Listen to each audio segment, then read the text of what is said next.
Bismillahirrahmanirrahim. Zikir lo lagi nyebut. Zikir itu bahasa Arab, artinya ingat. Ingat tuh nggak ada suaranya, dan ingat itu nggak perlu pakai pengeras suara, nggak bikin berisik orang sekampung. Betul nggak? Saya tanya nih jujur, ingat nggak sekarang sama orang tua? Saya tanya sekali lagi, ingat gak sekarang sama orang tua? Ada suaranya? Nah itu ingat. Gitu aja, dari dulu gak bisa-bisa. Makanya di Quran tidak ada perintah nyebut nama Tuhan, gak ada. Di Quran cuma ada perintah fazkurullah zikran kasir. Ingatlah Allah, ingat Allah dengan ingat yang sebanyak-banyaknya. Bahkan berdiri, duduk, berbaring, kau harus ingat kepada Allah. Bismillahirrahmanirrahim. Assalamualaikum warahmatullahi wabarakatuh. Alhamdulillahirabbil alamin, alladzi khalaqal mauta wal hayata liyabluwakum ayyukum ahsanu amala. Saudaraku yang beriman kepada Allah Subhanahu wa taala, berjumpa kembali dalam channel kita Orang Surau. Pada kali ini kita akan mencoba mereaksi dan merespon sebuah video yang telah kita tampilkan di awal YouTube ini. Saudaraku yang beriman kepada Allah Subhanahu wa taala, seperti apa yang telah disampaikan oleh Saiful Karim, bahwasanya dia mengatakan bahwa makna zikir itu adalah mengingat.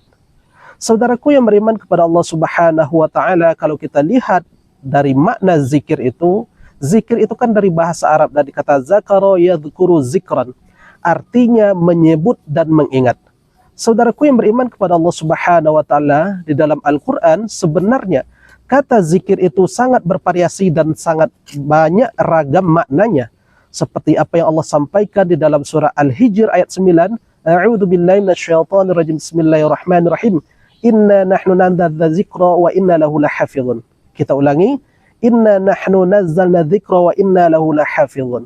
Sesungguhnya kami yang telah menurunkan zikir dan kami juga memeliharanya.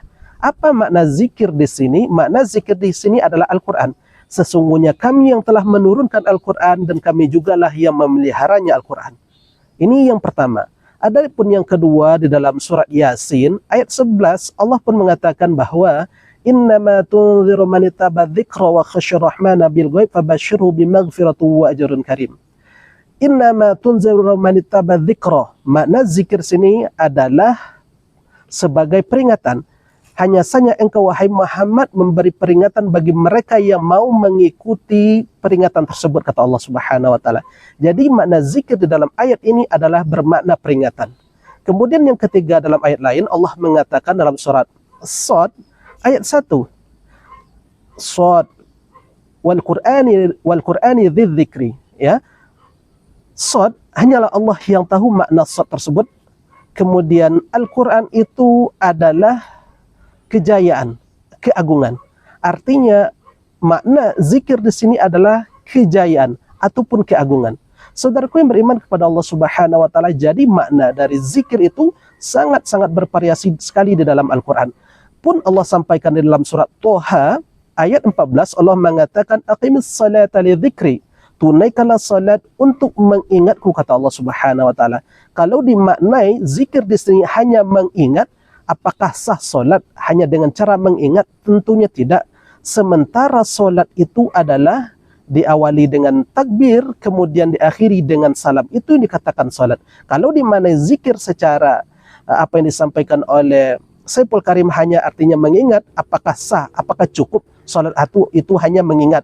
Ingat kepada Allah kemudian dikatakan dia telah solat. Kan tidak seperti itu. Solat itu diawali dengan takbir, ada i'tidalnya, kemudian ada rukuknya, ada sujudnya, ada tumakninanya, ada salamnya, semuanya itu adalah dikatakan solat. Jadi tidak cukup dikatakan bahwa zikir itu hanya mengingat.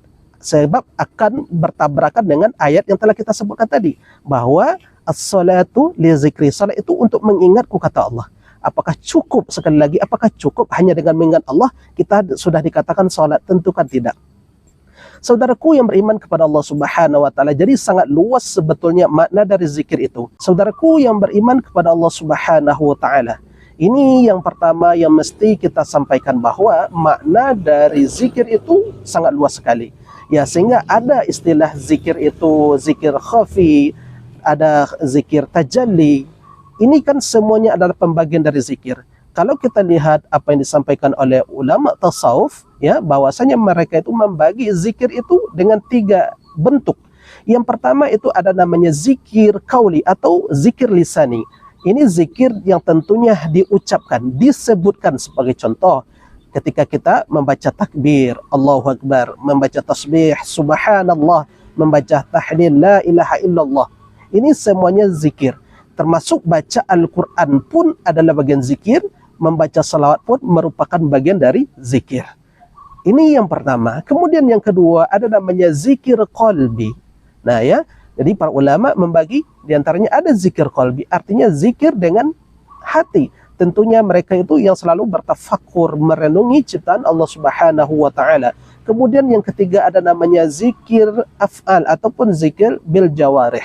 Artinya dengan anggota tubuhnya semuanya, ya, dipadukan antara lisan, kemudian hati, kemudian gerakan dan amal perbuatan mereka, semuanya mereka melakukan karena Allah Subhanahu wa taala, berusaha mengerjakan seluruh perintah Allah dan menjauhi seluruh larangan Allah Subhanahu wa taala. Ini yang pertama yang mesti kita sampaikan. Adapun yang kedua, kata Syekhul Karim bahwa di dalam Al-Quran tidak ada Allah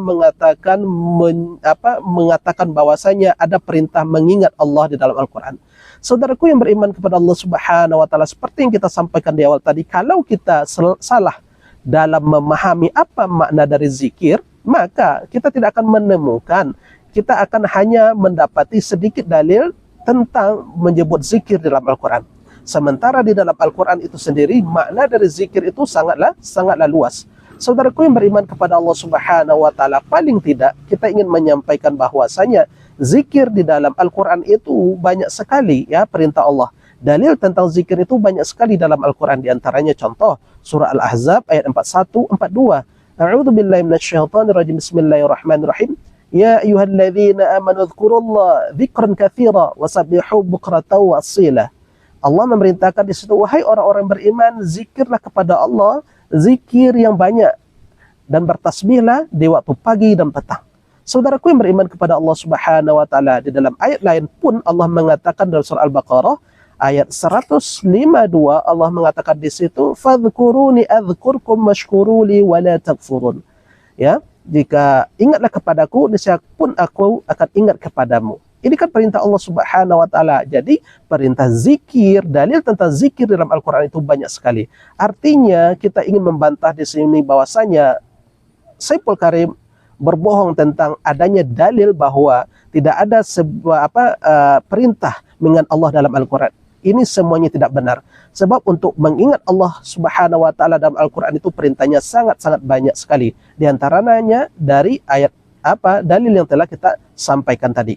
Saudaraku yang beriman kepada Allah Subhanahu wa taala, barangkali ini yang mesti kita sampaikan bahwasanya zikir itu maknanya sangat luas. Jangan dipersempit makna dari zikir tersebut. Karena para ulama pun tidak ada yang mengingkari bahwasanya makna zikir itu diantaranya adalah menyebut dan mengingat.